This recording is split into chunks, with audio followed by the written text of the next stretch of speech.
Fantastic. Let's see here. Hey, Tracy, how are you? I have you set up to auto mute, so you'll have to unmute yourself. I just did that in case anything got weird. But I'm just setting up our Facebook Live, so we should be able to chat now. And I'm also recording this for any of us that want it. So okay, that sounds good with me. I'm glad to see that you guys have all made connections here, the Olean Jamestown connection, huh? Absolutely. Well, I mean, when I heard there was such a stud like Justin Hubbard in our midst, I needed to sync up with them, right? So absolutely, yeah. All right. So I am just trying to figure out how to do this on Facebook real quick, and get us live. So pardon me if I seem distracted. Let's see if I can add a little light to the picture here. Hi, Liz and Billy. How are you guys? Good. We're good. How are you? Good, good. All right. Sorry for this delay here, folks. My other thing timed out, so I'm gonna just log on to this, re-log on to it actually here, and then we'll get ourselves started. With just some casual questions. Hopefully we can just kind of mostly just have a conversation. I have a couple talking points and I'm pretty good at filling in the gaps, so we'll go from there. Okay. Sounds good. Just making sure all of us, you, Tracy, JJC, and then ORJC are all tagged on this. So looks like we're good here. Be up in any second now. And Tracy, where are you staying now? Because you're in Chautauqua County, right? Yeah, I'm up in Westfield right now. Okay, cool. Yeah. I was just over to a grape grower's house, and boy, it's so beautiful this time of year. You can smell the Concord grapes. Right. We have it too, but we don't have so many of the Concord grapes. We have the European varietals mostly we have some Concord, but mostly we're, the Riesling and the Chardonnay and the Pinot and the Cab Franc and things like that. Yeah, I think Welch's starts harvest next week. They work around the clock when that starts, but it's always interesting when I went to Fredonia and you'd like drive up to Buffalo or something, you could smell the grapes. It's so it's beautiful. It's a beautiful part of the world here and the culture. I love it. Fantastic. All right, friends. It looks like it's redirecting me to the Facebook Live page. Is that good? It looks like it is good. I just got an update that we are live with Tracy Mitrano. Okay. Perfect. There we go. So, hey, everybody, this is Leo WT. Forgive me any follies here. This is my first time navigating this sort of 2020 necessary conversation here, but I was asked to collaborate with the Jamestown Justice Coalition to have a little bit of a kind of impromptu town hall meeting with our congressional candidate, Tracy Mitrano. Olean has been lucky enough to have Tracy come and speak to our people, which was fantastic.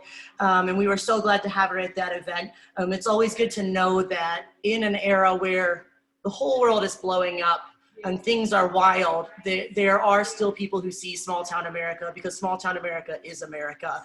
And we have the chance to grab America by the ballot box as small town America. And we're in these weird microcosms where our towns are small enough that we could really make a big difference. So thank you for joining us today, Tracy. We are just gonna go back and forth with a couple questions and just kind of banter between you, Justin, and myself. And we did collect questions from some of our people as well. So Justin, do you want to start out with your question? Yeah, let me see if I can remember my question. I believe it's about, with the Black Lives Matter movement, that's really how the JJC started. We have a couple members here, and that's how ORJC started.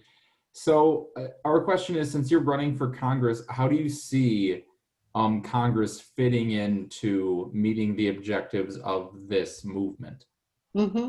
Well, and as you know, I also came out to Jamestown after I was out in Olean, and have also attended events in Elmira, Corning, Geneva, Ithaca, Watkins Glen. Been all over the place. Yeah, I'm probably forgetting one or two. And we even had one here in well, not here, I'm in Chautauqua right now, but when I am at my home, I'm in Penn Yan, and we had an event there too. I think that Congress is, for the Black Lives Matter movement, Congress is the most important office for them to focus on. I mean, we absolutely need a new president. There's no question about that.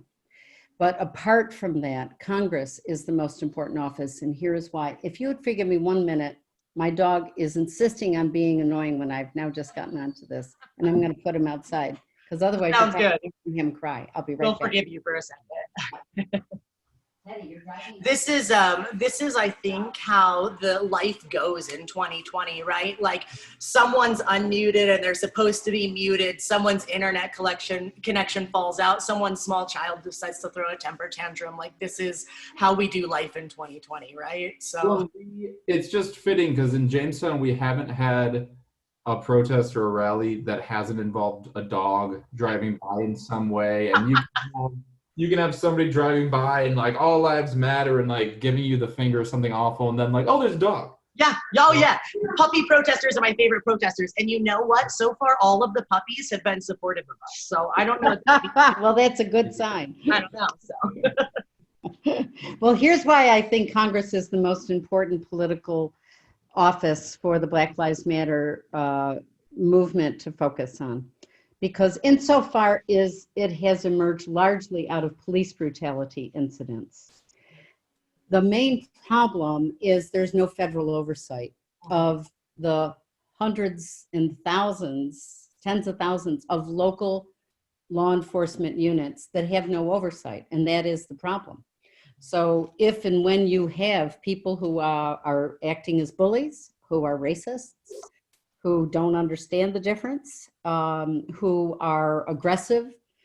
You know, it's not just Black, Brown, and Indigenous communities that are affected by police brutality for sure.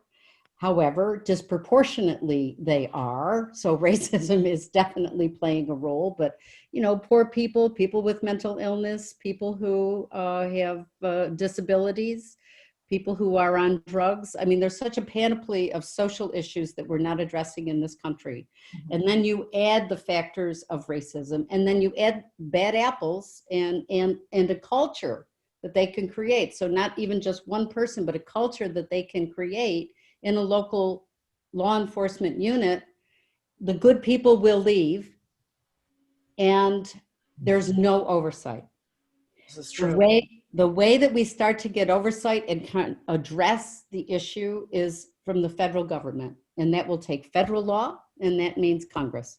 So I'm a very strong proponent of the Justice in Policing Act. I think it is absolutely the right thing, right direction. It has already been passed by the House of Representatives. The current congressman in this district did not vote for it.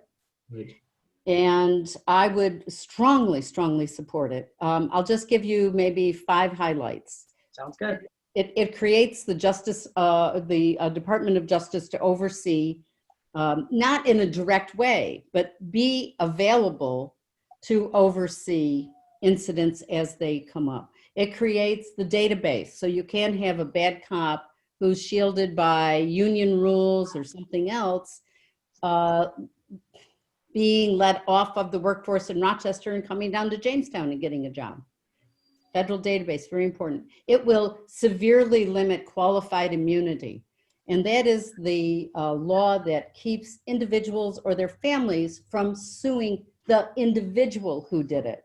So Breonna Taylor family got a settlement from the municipality, but not the individuals who actually did, you know, whatever would need to be adjudicated to ascertain. Absolutely, that is a hangover from the 19th century through judicial law, not through legislated law, and it's about time that we narrowed its scope. I think one of the other important things, 2 more things. One is that it would bar certain holds that are often the problem in these cases. It would simply make them illegal. So the chokehold for Eric Gardner and certainly for George Floyd, it would and should also bar probably what happened in Rochester with the individual, Mr. Prude. It seems to me that at the end of the day, everything else was going on. I know they put this cloth over him to control the spitting and so on and so forth. At the end of the day, I bet it will come out that the officer pushed him down, this so-called segmenting the head, but it pushed him down so hard that he crushed his ability to breathe. And then on top of all of anything else that's going on. So it would make those kinds of holds illegal across the board, not just in Rochester, not just in New York State, around the United States. Finally, it would fund police to transition from this military style approach that they've adopted after 9/11 and move them back, transition them to protect and serve. And part of that is to do the funding around them for those areas that we just mentioned are in so much need. Social work, domestic violence, drug and alcohol addictions or experiences, abuse and neglect. I'm sure I'm forgetting, many others that need mental health, that need attention here. And that is the right kind of going forward law, I think, that we need in this country. And there's only one place where you can pass it, Congress. And that's why I think that for Black Lives Matter supporters, they should be looking to these congressional races to see who's going to speak for them and who isn't. And I'll just add this. In this district, I think the choice is very, very clear. I think I would be of the personal persuasion that you are correct. So while I can't presume to speak for everybody, I would have to agree with that. Sure. Oops, sorry. Go ahead. No. Well, Mr. Reed has, he's been playing games about debating with me, and he's now agreed to debate me. But of course, it's not until October the 27th. And pardon me? Yeah, I mean, it's silly because especially with our military that got their ballots mailed out today, with early voting, with absentee ballots. I mean, this is so clearly, everything's a game to him. It's not.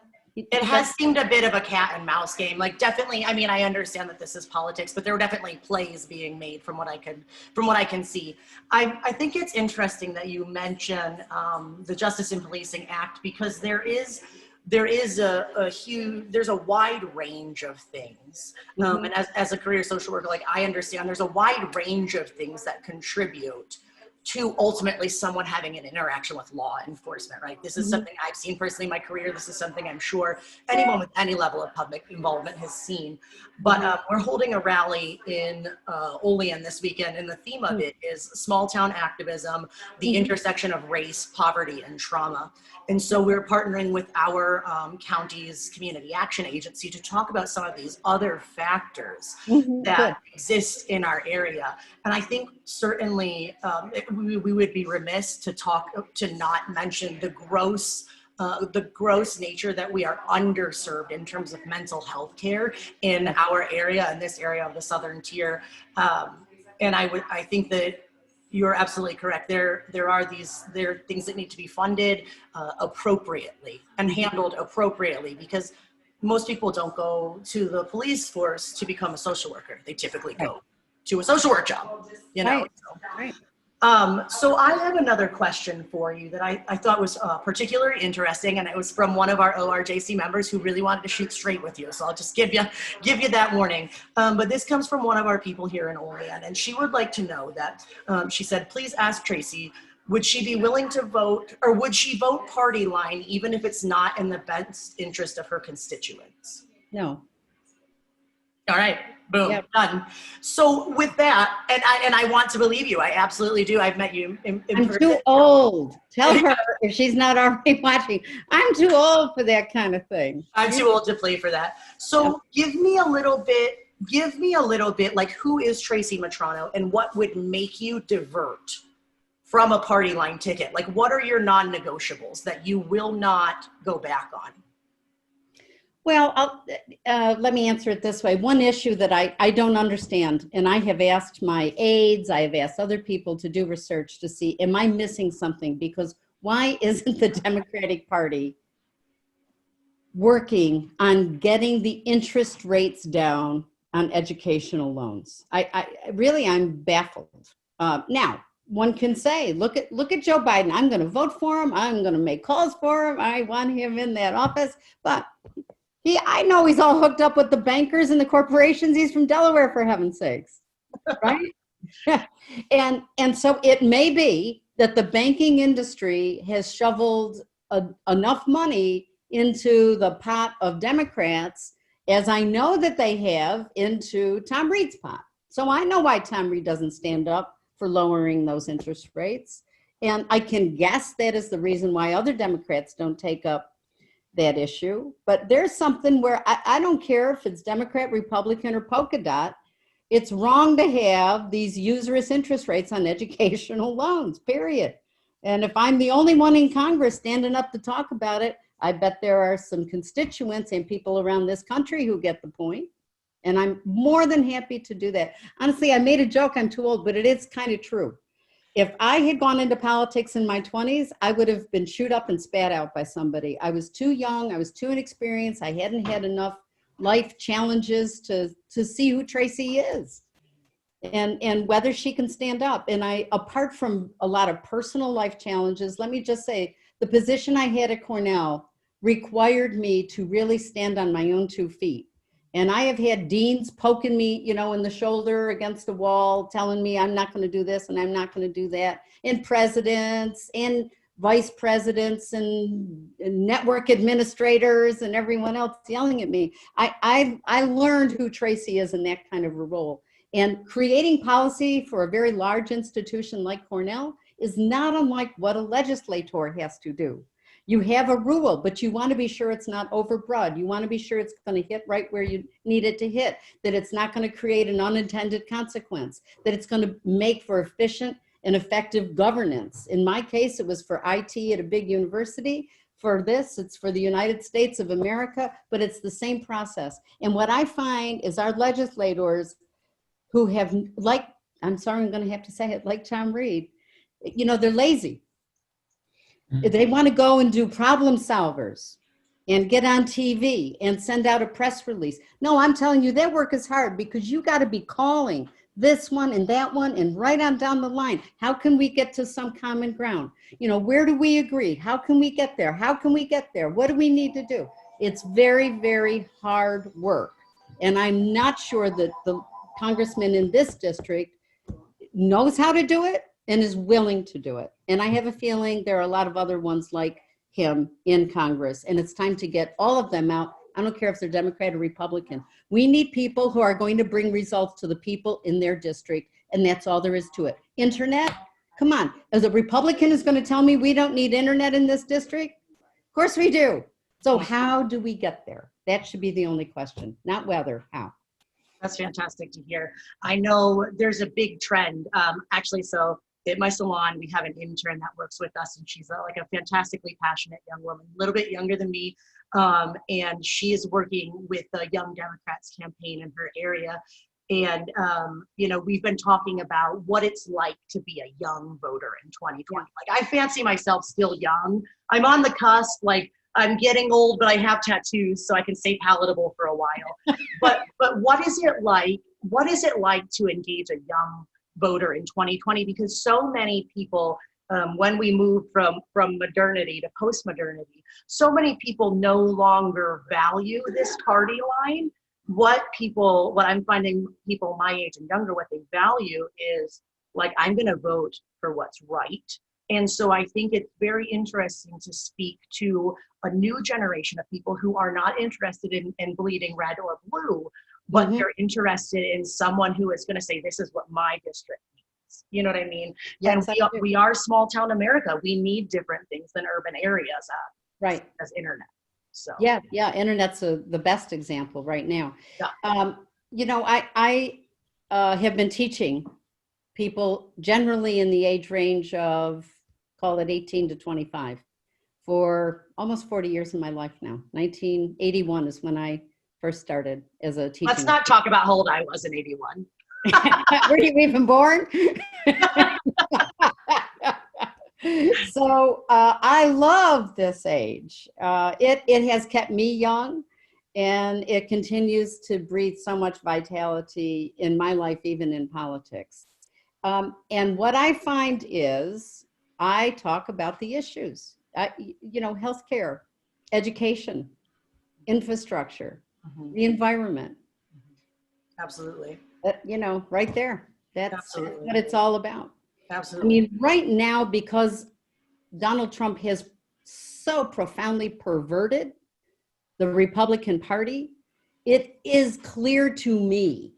I always voted for the person, but right now, I am sorry. The Republicans who have not stood up to this president, including our congressman in this district, they need to go. And it's, at some point, it's not because of this issue or that about any one thing. It's like, do you have any guts? Do you know what the word courage means? Can you stand up? Just stand up. Yeah. And so right now, I do see a pretty clear party split, but it would be great to get to a place where these parties are closer together so that we can identify the issues that we can work on. And then I think it's creative to have some difference. I don't always want to talk to people who agree with me. I was talking to the Scope group over in Mayville Tuesday night. I had one of the best times of 3 years of politics. And, at one point they said something and I said, oh, you didn't think I came here thinking you're going to vote for me, did you? I mean, but we had an exchange. And that's what was great about it. That's where we need to get back to, not demonizing each other and finding that common ground, but still having the differences, because that discussion is where we're going to get the best results. Yeah, you get some of that iron sharpening iron effect, because it's not always bad to think differently, but it is bad to think so negatively of another person or people group that you can't, reach across the aisle, so to speak. Exactly. Get on the phone and really have a conversation. Yeah. And that is why I think this problem solvers thing is political theater. Yeah. A group of them, I mean, maybe many of them went in with good intentions, and I don't want to say that, but I think for our congressman, he uses it as political theater. And also so he doesn't have to do the really hard work of what you were just talking about, Leo, where you're sitting there and you're negotiating.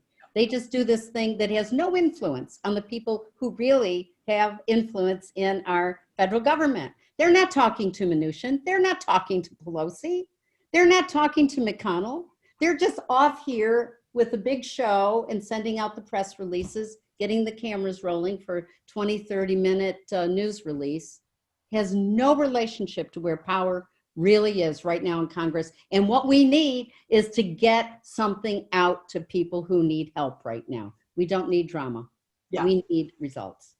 Did you have a statement, Justin? Yeah, so just talking about that divisiveness, it just makes me think, because I'm a teacher, I'm a high school teacher. Yes. And I teach social studies, so these topics are coming up. They always do during election cycles. Mm-hmm. But my students now, I teach 10th graders, so they've grown up and they believe this is how politics is, that this is normal, this divisiveness, and that it's this like good guy, bad guy, red team, blue team. But I just refuse to accept that that's normal, that we should, have this animosity back and forth. So how do we get back to normal? How do we get back to a point where, we've grown past this, of course, but how do we get back to a point where we're not so divisive? Well, I think in part it would be by people laying down the red and blue thing for a minute. And you just look at the people who are, on the plate today. So Trump, Biden, Reid, Mitrano, and set aside the policy issues and set aside the party label. And you say, which person is really talking about trying to get to unity, and which person is trying to play on fear and divide. And I think it's really clear with the president. And I think it's really clear in this race. Our motto is unity for a change. And when it comes, let's say Black Lives Matter, because that's how I know you folks, we can talk about other issues, but if it's about Black Lives Matter, we're talking with a congressman who didn't vote for a good law, Justice and Policing Act, and who creates a zero-sum game out of law enforcement. It's either law enforcement or Black Lives Matter. How about supporting law enforcement and Black Lives Matter? That's not in his playbook. And that's the poster I'm looking for. I support good law enforcement. I have 2 stepsons who are deputy sheriffs. I don't want harm to come to them because they're being tasked with challenges for which, as you said, Leo, they didn't go to school to be a social worker. We need unity right now. And so what I would say to a young person as a teacher of that age is set aside all the other stuff and just feel from the person the emotional quality. Is this someone who is trying to bring people together, or is it someone who's trying to pull people apart? And right now, maybe you forget anything else and you just vote for that, because right now we must come back together. The center must hold for this society to exist by the time they grow up. Mm-hmm. It's so true, because the division will be our downfall, right? Yes. And it absolutely will. And I was having a conversation with my alderman, Alderman John Crawford, who's like a really great guy, and we were discussing how he's a Democrat. I love John. Yeah, he's great, right? I really dig him. No, I know that's great hair too. So he was treated so unfairly. Yes. In that 2019 election, but go ahead. Yes, I will agree with you all day on that. But John and I were having coffee, and he's been very accessible, as I think that anybody in government should be. And we were having coffee, and we were talking about, I was telling him, like, I'm young in terms of things. I didn't grow up in a civically active family. And so I'm just getting to figuring out what all of this is and what it means and how I participate. And I'm having these big esoteric understandings how I fit into this. And we were discussing how, these were his non-negotiables. I asked him the same question I asked you. What are the majors that you major on? Who are you? What are you? And then what are we talking about? And I actually, through having conversation with him, have really gained some interesting insight on what it would mean to be like socially liberal and maybe more fiscally conservative. And I think that that's a talking point, because as long as human rights are valued, and as long as people are valued, as long as people are not set up to be disenfranchised because of a skin color, because of an orientation, because of an intellectual ability, when we major on our citizens mattering, we have room for that conversation. Mm-hmm. How do we go forward best? Right. I can be persuaded to think differently about a budget, but I can never be persuaded to believe that it is okay for a culture of militarization and brutality to be pervasive in our law enforcement. Those are my personal majors and my personal minors. And John really challenged me to think just differently about some financial things and ways to do things. And I think that that's what we need to do. We need to come together and have that conversation. And the fear mongering is old, and it's time. Yeah.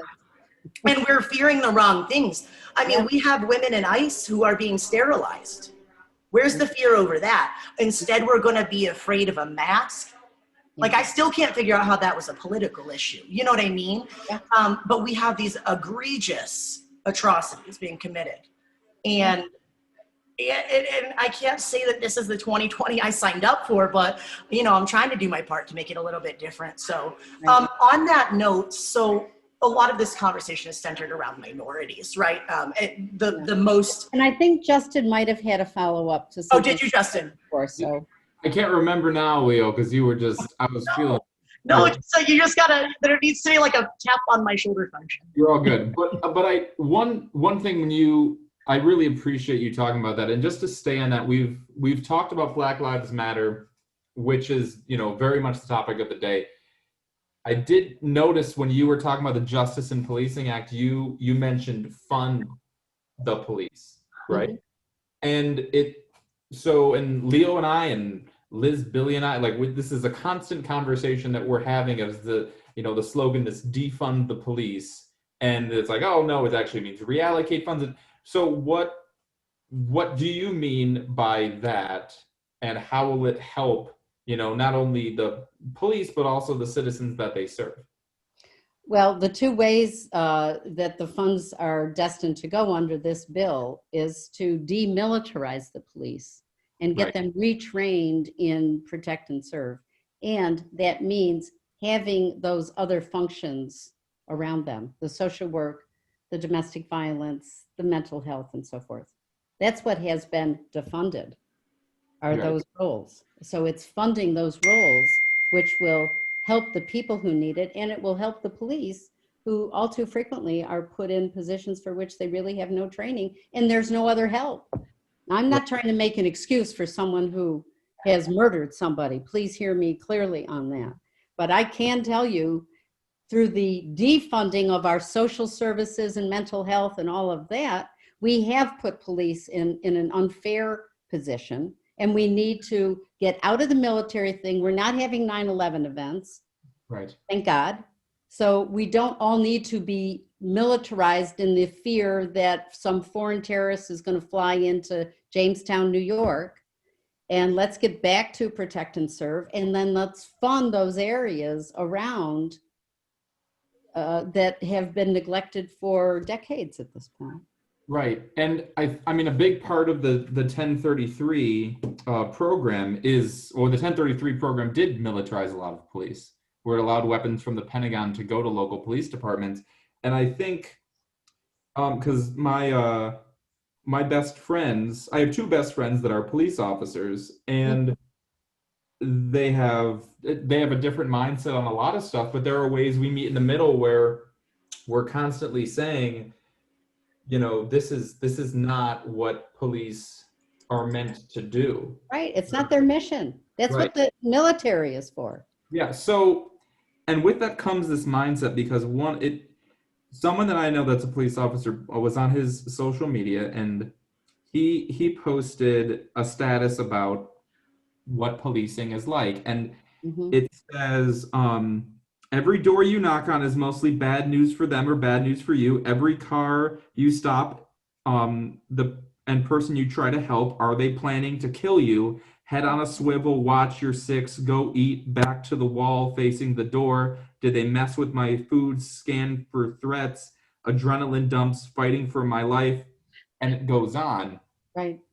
My issue with that is that's not your job.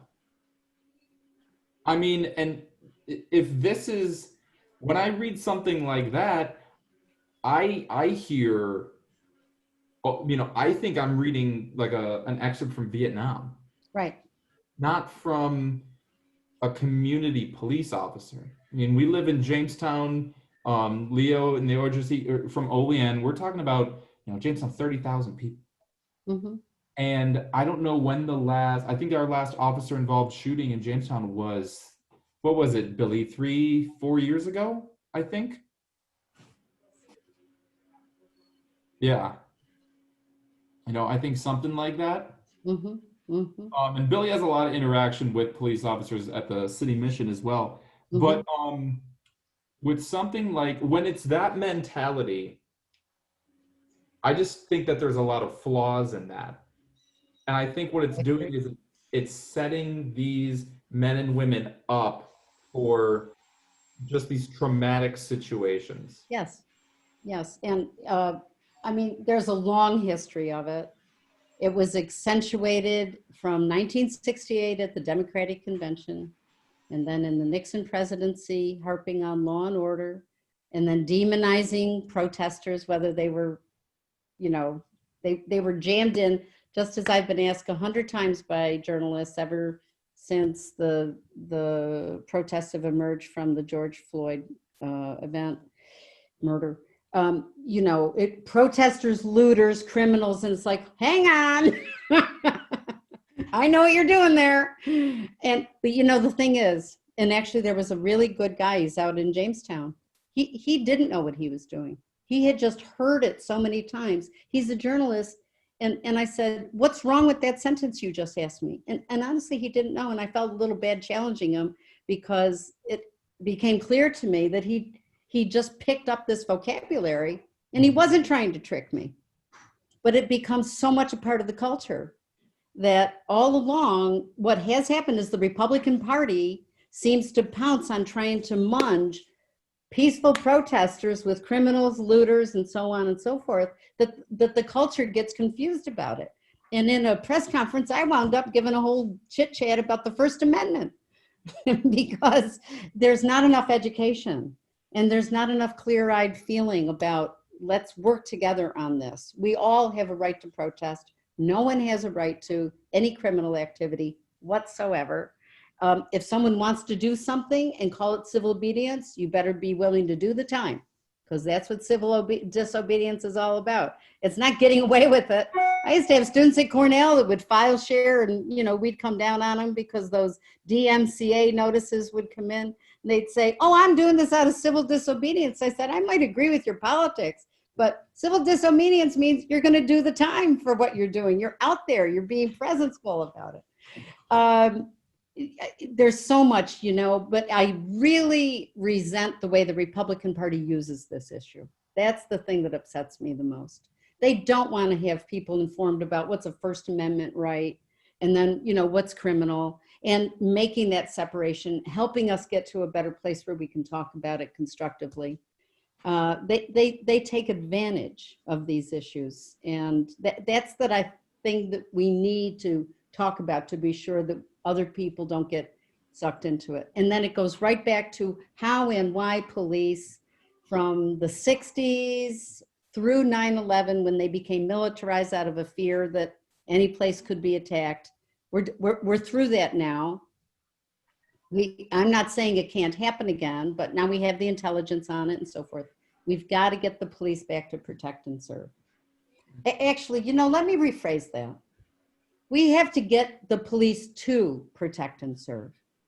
Because I think I have shared with both of you, I saw my father get beat up by a policeman. My father, who owned a restaurant in downtown Rochester, used to tell me about the policeman. A guy would come in and he'd be cold. He would be homeless. My father would let him sleep in a booth, for a few hours.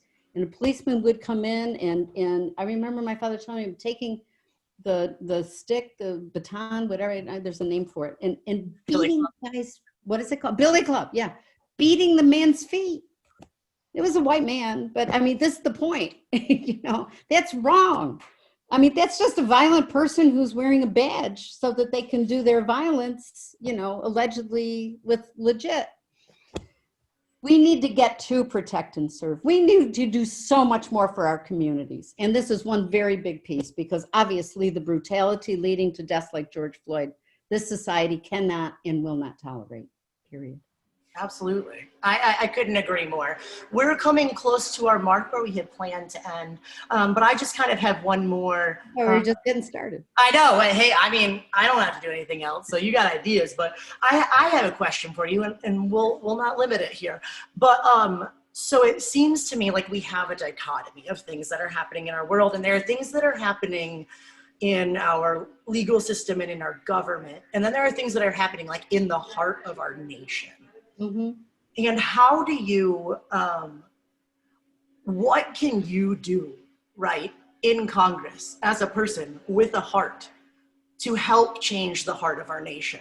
Because policies are great, but how do we get to a place where there's not just more policies to buck, but we're really in a sense of camaraderie? Because if there's anything that I think America would be in its ideal, it would be a bunch of ragtag people working together to establish a better way of being than under the boot of the man. And so now somehow our narrative is switched and we're like, make a bigger boot, you know what I mean? So what can you do as a person in Congress to help change that heart of a nation? It's all about leadership. And that's what you've been doing for Olean. That's what Justin has been doing for Jamestown. I don't know you, Billy. I would like to get to know you. Where do you work? I know Justin just said something about, some of your work and your interactions. Yeah, I'm the assistant director at the UCAN City Mission, the homeless shelter in Jamestown for men. Okay. Right. And so you're exercising leadership. It's leadership at every level. It's every single person taking leadership seriously for themselves, and then recognizing good leadership in other people. So I cannot imagine a more profound indictment of our president is that he demonstrates the wrong kind of, it's not leadership in the way I believe leadership should be exercised. He wants to divide people. He lies pathologically, and he stirs people up to not their best selves. He doesn't want to listen to basic common sense, never mind medical science or environmental science. And what we all need, I think, Leo, in this area is everyone has to exercise leadership where they can. And so, sure, going to Congress is about writing laws and getting them right, all those things I said before. You know, it takes a lot of work. This word doesn't fit because it's going to cause that to happen, and so forth and so on. That's the daily grind of what a legislator should be doing. But to your question about how are we going to help get this country into a better place, you're absolutely right. I don't think all the laws in the world can actually do that. We need good leadership. What did Lincoln say? You know, our better angels. We all have the capability for good and bad. We need to be calling on our better angels to get us into a better place. And I do believe leadership doesn't just exist in one office or with one president. It exists with every single person in each of us. And we exercise it when and where we can and be sure that we're doing it in concert with everybody else. That's the best answer I can give you on that one. I'll take it. You know, I'll take it there. So I think it's true. A lot of what I know Justin is going to do personally as a teacher, and speaking from someone who's worked in a similar role to Billy, like a lot of what that is in that job is seeing the potential and the not yet of somebody and encouraging them to bring that best out of themselves. Yeah. And I think that would change the heart of a nation by my best estimation. Yeah. You know what I mean? I do. And like, for example, with President Trump, you know, I can understand why people voted for him. And I know that there are some Democrats when they hear me say that. You know, there's an example to that first question you asked me. Yeah, there you go. Right? Yep. I can understand. You know, I think the Democratic Party did, either in perception or in reality, leave a lot of people behind. It did start to become much more elitist. I mean, I could go on and on, but my main point is this. I can see why people voted for Donald Trump, because he gave this appearance he was going to go in and clean things up and make it more vibrant. He touched people. He touched a lot of people that really believed in him. But then, you know, recently that woman said the only pre-existing condition my father had before he got COVID was believing Donald Trump. So he went out and didn't wear a mask, and he was older, he was in good health, but he got COVID and he died from it. And that's the real disappointment of him. And that's the real disappointment of his leadership. He was able to attract people and have them believe in him fervently.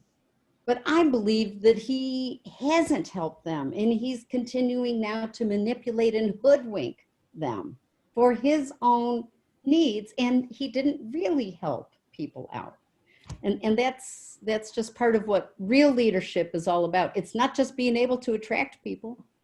Mm-hmm. It's actually doing something for them. Well, I think, I mean, and just in current events, something as a history teacher that when we're talking about leadership that really bothered me, the president announced this, I think he's calling it Patriotic Education Commission or something. Yes, I did hear about that. Yeah. And it's a kickback from the 1619 program that talks about the 400 years of systemic racism that started in in the United States of America once slaves hit the ground here. I mean, and I think that's a great program, but being someone who educates Indigenous students, systemic racism actually hit a long time before then. Yeah, very good point. But anyway, when I hear something like that, I don't think that that's someone being a leader, because it's not willing to admit our faults as a nation. Sure. You know, I think that you can be patriotic and look at the Constitution and look at the Bill of Rights and the preamble and think, wow, these are monumental Enlightenment inspired documents that changed the world, while there was also these egregious acts being done. Yes. I think when you talk about leadership, that's what I think about is where you said, I mean, you've talked, I think at least 3 times here about some of the flaws of the Democratic Party, Mm-hmm.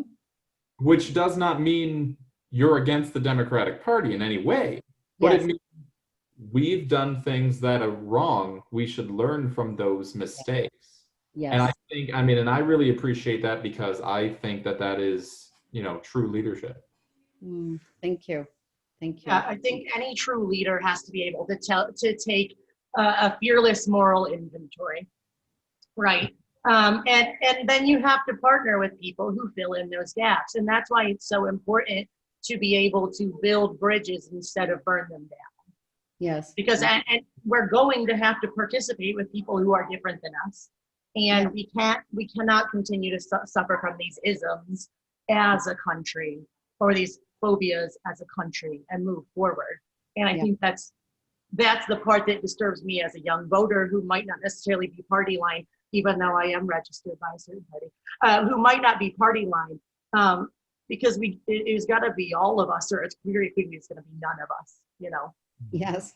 And we've got to give something to our young people. That's another thing that I see as a benefit of the Black Lives Matter movement right now, is that it was a trending hashtag, and there were people who latched onto that hashtag but then dug deeper.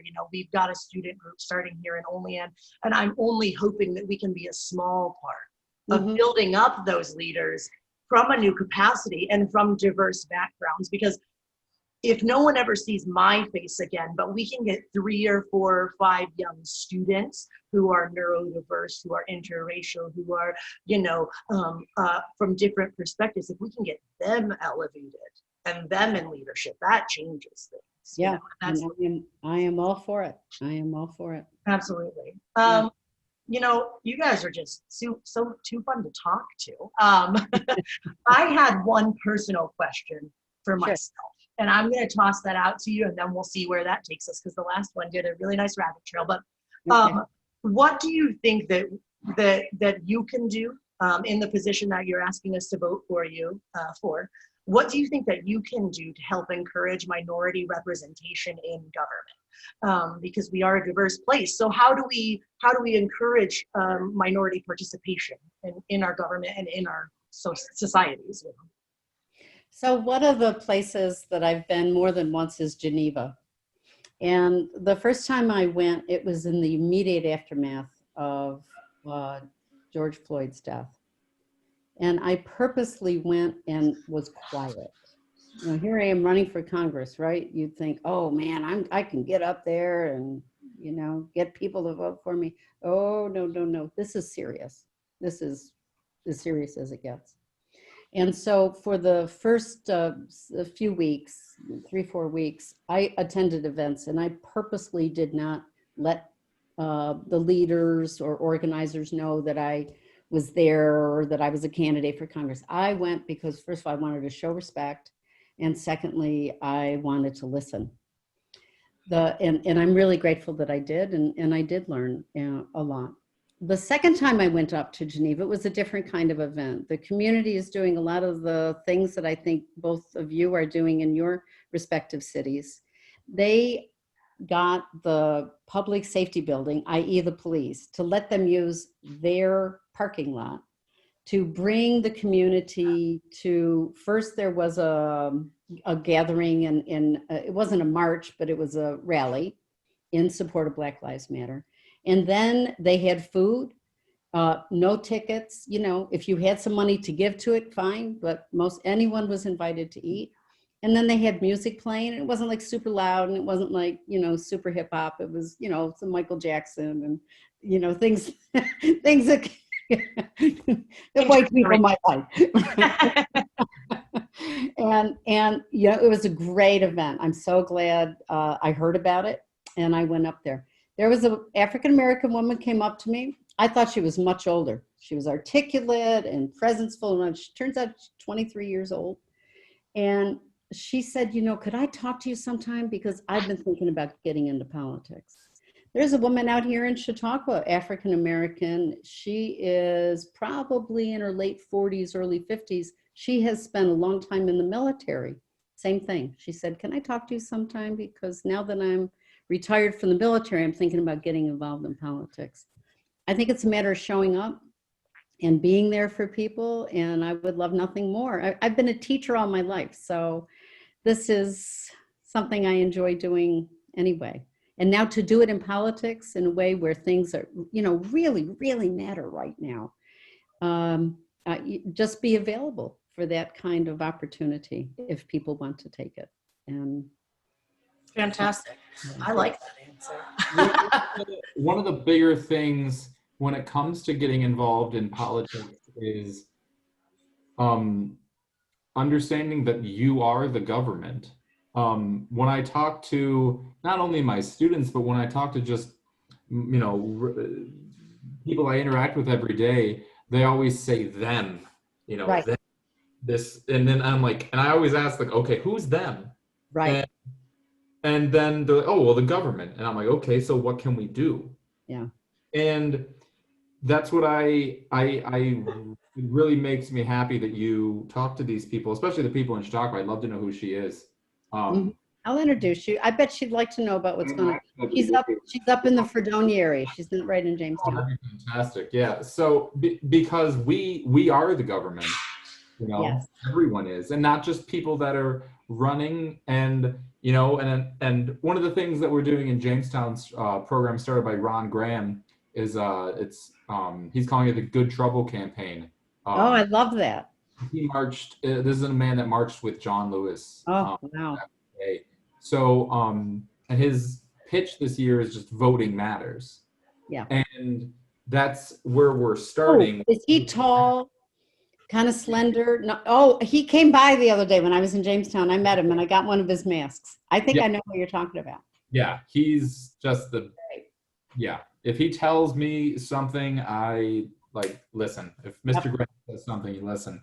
But, my thing is voting matters, of course, but then what else Right. can we do beyond that? So, I mean, as someone who's running for office, what else can we do beyond just that vote, especially for minority people or people in the LGBTQ community, Mm-hmm.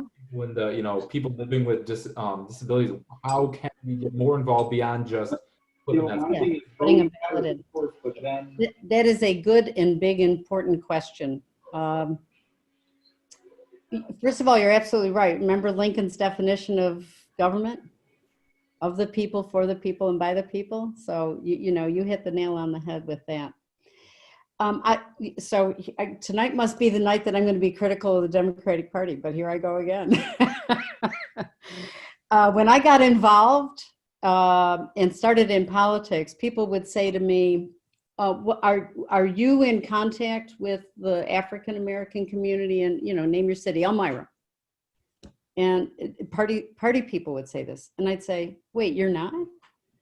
I thought the Democratic Party should have relationships ongoing, not just election day. There should be an ongoing relationship with farmers and with the African American community in Dunkirk, Puerto Rican community, laid off workers, the whole thing. We need to be in relationship and doing government all the time. I don't mean in some obsessed way, but we really, and I hold myself out as an example of someone who gave it up to professional politicians until suddenly it hit me. Man, we're off the rails here. I shouldn't have done that. I should have been more involved in politics all my life. I always voted. I gave Obama money and I gave a local candidate in Ithaca money because she lived down the street. But I never even used to give money to candidates. And I now recognize we need it. Democracy requires it. And it doesn't mean everyone has to do it every minute of every day, but it means we have to be in some ongoing relationship. And I think that's where we started to go wrong, that we haven't been doing that. I can tell you as a historian, that was more the quality of early 19th century life. And I'm sure you teach social studies, you know that. And we've just gotten away from it. Too much consumer, too much, it's too big, too much corporation stuff on us, too much work. We're so busy, we can't even, you know, picking up the kids and taking them to sports. And this one's got an oboe lesson. And, you know, we've got to get back to being in relationship with government, no matter who we are, no matter what color or anything like that. We all have to take that on as the meaning of citizenship. So that's a big one. I'd like to now be part of it and make that something going forward. And one way in which I can do it is I have been telling the 11 Democratic committees, county committees in these 11 counties in this district, you've got to have someone on there who is on the Farm Bureau, who, you know, it is African American, is Puerto Rican, you know, but keep these relationships going with the teachers, with the unions, with, you know, name it, with the corporation, with the Better Business Bureau, whatever. We have to have these relationships. Yeah, thank you. That's a, yeah. I wish I had like one big one-page framework for how to do it. And I can't say that I have that, but I get that we do have to do that work. Absolutely. I mean, that would be great. I think we're all looking for that same one-page framework, that Cliff Notes version of how to get it done. But there's too much history to say this is the one answer. But I think one of the big cries of the Black Lives Matter movement has been, let's just admit what's happening. Yes. Because we cannot go forward unless we admit where we're coming from. Absolutely. And I find that very interesting that people who say we don't have a problem, there's no problem, there's no white privilege, they'll fight back against anything changing though. So the negative space of that is that there's an admission that they know that they have privilege, right? I remember when I learned I had white privilege. I remember when I learned that no matter how poor I thought I was still more lucky than, you know, this population. And it didn't make me a weak person to say, this is my point of privilege. It made me a better person to say, whoa, hey, should have been aware of that. Let's do better and move forward. And let's build relationships that make us intentionally diverse. In Olean, it took us longer to get an African-American alderman than it took the United States to get an African-American president. No, I can understand. Yeah. That's wild, you know what I mean? And we need new, and we need fresh, and we need relational, and we need, you know, by the people, for the people, as opposed to this fear-mongering, dictatorial. Totally that. There's a guy that you guys should meet for sure. His name is Harry Smith. He's someone I know in Ithaca, African-American man. I bumped into him a few weeks ago because they were doing a Black Lives Matter painting on one of the streets. And, you know, he's starting now with like feeding kids because over summer they weren't getting what they needed to eat, right? And then he said, but now I want to go around door to door and see if people are registered. And then he said, and then maybe after that, you know, maybe we'll talk to candidates and do that. Like, I love talking to him because he was just thinking like common sense. Like, what do we need first? We got kids that aren't getting enough to eat over the summer because they're not in school. And, you know, the food stamp program doesn't exist for them then. And he just took it one step at a time. And I would love for you guys to be in touch with him. You know, that affinity group thing that I have, he's on there. Okay. And you guys are always welcome to join. We get different people coming in all the time. It's fun. It's very informal. It's very loose. But the number one thing that we're doing in it is making connections among and between people in different parts of this district. And he is someone that I think would like to know you guys, and you would like to know him. That'd be fantastic. Yeah. And and it's one of the things that one of our leaders, Shalom. Side note, I love her. Anyways, continue. Great. All our leaders are great people. Like we don't, and that's the thing. Today we have this, but we have Shalom, we have Alizé. I mean, we have so many great people in leadership. Yeah. And she's not, you know, very political. She is like, that's not really her realm. but she thought, what am I good at? I'm good at talking to the Black community. She's a pastor, so she's like, this is my lane. And she goes to these pastor meetings twice a week and meets with every like huge group of pastors in Chautauqua County. And they're talking about race relations in the church. Uh-huh. And Right. for as much heat as I think I get sometimes, having these conversations and talking to police officers and talking to this Right. councilman, I hear about what she's doing and I'm just, oh my goodness, I had no idea. But she's taking that lane, Right. she's moving with it, and it's the same. I think Billy you had a conversation with your pastor, I think I read about the same issue, right? Yeah, he actually videotaped a conversation between myself and another Black member of the church about racial relations as it relates to, our church personally, and the Big C church as a whole. And, we put that out on Facebook and got a lot of interesting feedback about that. Good. It was, I don't think I really received anything negative.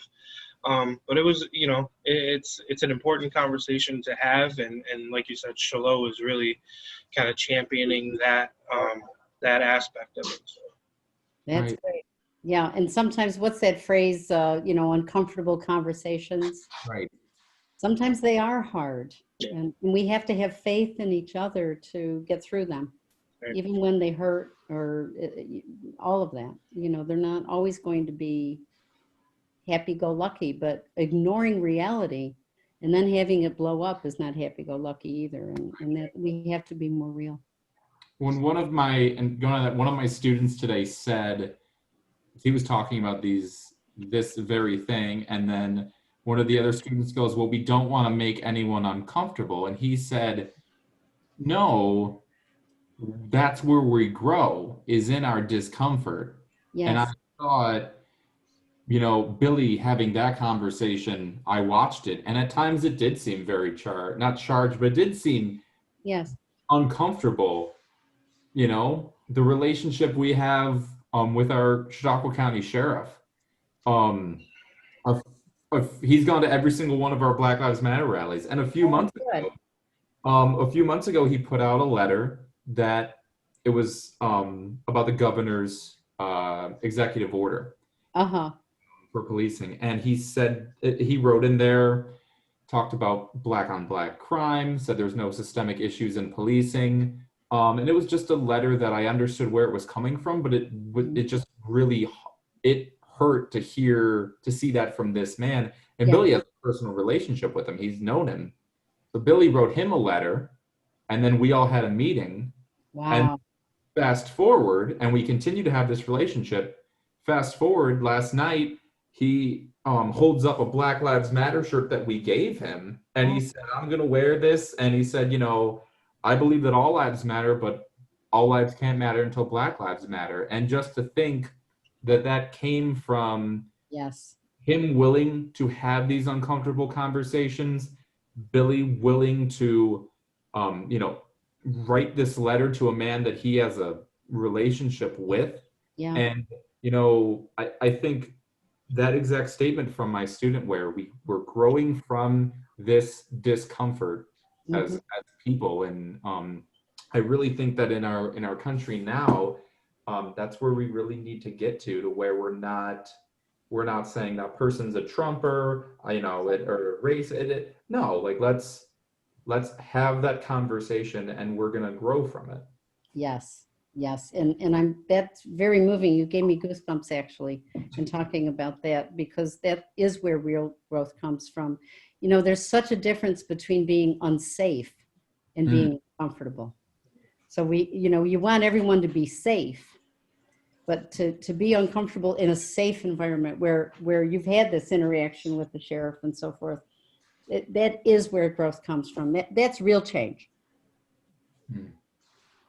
Absolutely. You have to salute you all for that. Yeah, you have to intentionally foster community. And you have to vote people into office that are going to intentionally foster community. And community doesn't mean that we just placate. And community doesn't mean that we skirt around hard conversations. Community says, I believe in you enough and I believe in your value enough that I'm going to engage this conversation with you because it will be better in the end. And I think that's what community, and if you ask me, that's what patriotism is, because there's this false cult of nationalism arising.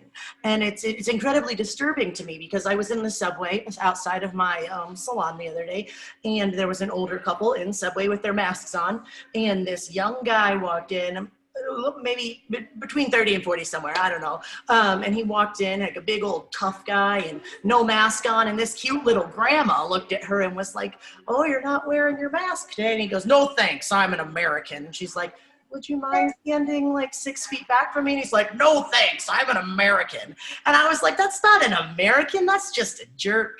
You know what I mean? Like, an American is like, bro, we are misfits in a land we didn't come from. Parentheses, we stole. We'll deal with that in a whole nother conversation. But we're misfits in a different place trying to do something better. We can't keep fighting each other. That doesn't do anything to move us towards a common goal, you know? Yeah. Well, let me say one more politically oriented thing, given this, as an example. Tom Reed, in his role as a congressman, has town halls. Now they're on teleconferences because of COVID. And, you know, they screen their questions, and they also have pretty much control over their audience, who's on. As I understand recently from someone who sat in on one of these, Tom Reed's line about me is, you can't trust her. Really? Where's your evidence? You know, did I borrow $5 from you and not pay it back? I mean, what are we talking about? That is the kind of divisiveness that it doesn't help. It does not help. You know, I can say about Tom Reed, I really disagree with how he stands on healthcare. And why doesn't he stand up for those education loans? And how come he didn't get us the internet here? And no, I do not think fracking is a good idea for this part of the state, or maybe any place but that, to me, that's not a constructive approach to what we need to do. And anyone who crows about being bipartisan and talks about his political opponent in a democracy like that, there's something doesn't match up, not consistent. It's not right. It's incongruent, absolutely. It doesn't fit at all. And just, you know, we're a nonpartisan group when it comes to the JJC. I have no, someone. When you work, the sheriff's a Republican, and God bless it. Yeah, good. And someone asked me the other day in our group, like, well, what political parties do all the leaders vote for? And I was like, I don't know. Right. And it doesn't, like, I have no idea who Billy votes for. He knows who I vote for, probably just because I talk too much. But it comes to that thing of this idea that you can't be trusted because you're from another political party. My best friend is a conservative. He usually votes Republican, but he voted for Obama twice. And you know, I have voted for Republicans before. There was never a time where I thought I can't trust a person because of the letter before their name. And I think just being a group that doesn't necessarily, we don't like to tell people who to vote for. We just like to tell people to vote and that voting matters. Right. But what I think we do stand for is just civic engagement. Yes. And one thing that is disappointing is the fact that you had to fight so much just to get a debate stage. Yeah. You know, that's not good for the people that support Tom Reed either. That's exactly. No, it's not good for anybody. It's undemocratic. That's exactly. That's it. That's it. And yeah. And he did say you can't trust her. She's an extreme liberal, I think was the phrase, extreme liberal, like all of those Democrats. That's exactly your point. Like, this is not helpful. Well, No. and that tagline, I don't believe he uses it anymore, but the extreme ethical liberal. Ethical liberal. Yep. Well, he stopped using that because it is so absurdly inappropriate for a congressman to be maligning an entire part of his district. Right. The major university, good Right. school, good people, and so forth. I mean, Exactly. And I always thought just that there's probably people in Ithaca that would like to vote for you. And Mhm. why would you malign that I know. entire yeah, city? And I've always not liked that, but I would say, you know, my next door neighbor when I lived there is Republican, and she stopped voting for him because of that. So your case in point. right. Yeah. And in Jamestown, we have a similar thing with our assembly with Andy Goodell and Christina Cardinelli that Mr. Goodell is right now, I guess they got scheduled for a debate because Christina had to push so hard for a debate. And I just think, you know, if we're talking about not being trusted, Yeah. what are you hiding if you don't want to be in a debate? I mean, I'm not even running for office, but myself and Leo, we would, if anybody, if you know, Chuck Schumer wants to have a debate with me and Leo, we're ready to go. I'm Yeah. down. Yeah. Yeah. No, that is exactly right. You know, when I worked at Cornell, I'll tell one more story and then I should probably go. Right. This is much longer than we planned on, but this is. And I'm enjoying it, but I'm holding my family up. There was this guy that I knew and we worked together for many years, but he was kind of competitive. And I don't know why he got it in his mind to feel that I was a threat, but he started telling the vice president, whom we both worked for, and then other people that I wasn't ethical. And I remember like thinking, I know that he's competitive and he's trying to undermine me, but why would he use that? Like, there are things that I am, you know, I could be kind of aggressive and forceful. Sometimes if I'm very frustrated, I will raise my voice. Like, all of those would have been legitimate criticisms to say about Tracy Mitrano, you know, when in a moment or two, not all the time. But why say something that really, really, really is not anything that, you know, associates? Yeah. And then I got thinking so hard about it. I thought, he must be talking about himself. So I looked into him, and it turned out he had lied about his credentials. He said he was a therapist. He had taken 2 courses in psychology or something like that. He wasn't a therapist. Oh my word. Well, guess what? He lost his job, and he was in a very high position. I'm not talking about, you know, he was in a very high position. But I learned a very important lesson from that when people say things like what I've just heard, you can't trust Tracy, I have to think, where is that coming from? Yeah. So on that note, allow me to thank all of you for having me as a guest this evening. Thank you. And I look forward to seeing you. We're having a lot of events this week. If anyone wants to come to town halls and things like that. And I'll be out in Olean next Saturday for a town hall. Leo, do you know that? We'll be there. Okay. Thank you so much. I look forward to meeting you, Billy and Liz, in person sometime, you know, post-COVID. Anyone else who is listening, look forward to seeing you. And thank you again for the work you're doing for your communities and for this country, because everything you've said tells me you're doing it right. Yeah, thank you so much for your time. Thank you for your efforts. Thank your fantastic family for letting us borrow you for a moment. And we look forward to see what's going to happen in this. But no matter what, I think we can take away from this conversation is that we can have a measure of trust in you.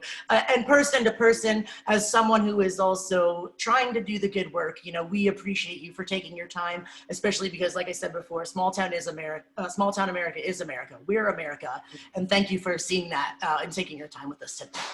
You bet. All right. Have a great night. Have a good night. Thank you. Bye.